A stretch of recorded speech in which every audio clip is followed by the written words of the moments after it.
Sometimes we have wonky experiments when we're messing around in Excel, and this one is a perfect case. Brad Williams, Excel primed. What am I talking about? Well, it's as simple as 1, 2, 3, but whether you use it, it's up to you. Here, show 30-day low price if output is less than 100. We would simply go if C5 is less than 100, and then you can put your output. Done. How about we use the repeat function to do the same thing? Wonky? Yeah. We're used to using repeat to put in, what, asterisks and some character, and then including that with our text functions.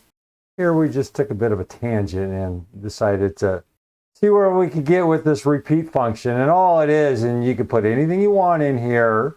C5 is less than 100. If that's the case, well, what's C5 less than 100? Here with the repeat function, it just says number of times. We have two arguments. We have text and number of times. Our text is whatever we put in here. And then the number of times is C5. It's going to be 1. And here, 1 is indicated by F9. True.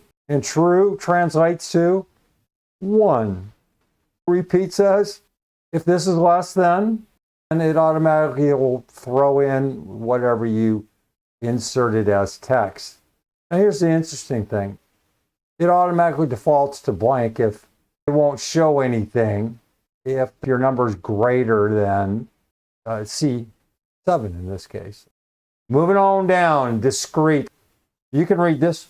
Here's the example I just provided. Replace if is more commonly used to handle conditions like this. That's why I opened it up saying, well, you could just go if. Both formulas do the exact same thing. Discrete simple math operations can be added to these discrete math. Discrete is my term. Boolean and discrete are the same. You can use whatever term you want. I like discrete because I do a lot of finance and a lot of statistics stuff, and I use discrete all the time. I never use Boolean. Only Microsoft Excel uses Boolean, and so be it. Anyway, you can play around. You can go, here's your term, C5 less than 100 times B5 is equal to Monday. You're going to have to open up another column in order to accommodate that. But you could play around here and change this.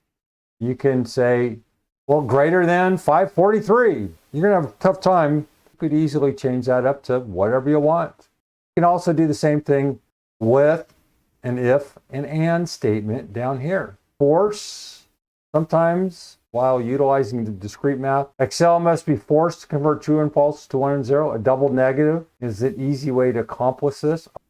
What was the outcome? We had a true false. What happens if we do this? I don't know. It'll probably throw an error. Let's see. Okay, 101.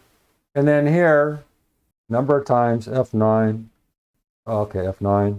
It didn't turn out the way I wanted to. I want a 1 and I want a 0 here. So it may need to go here.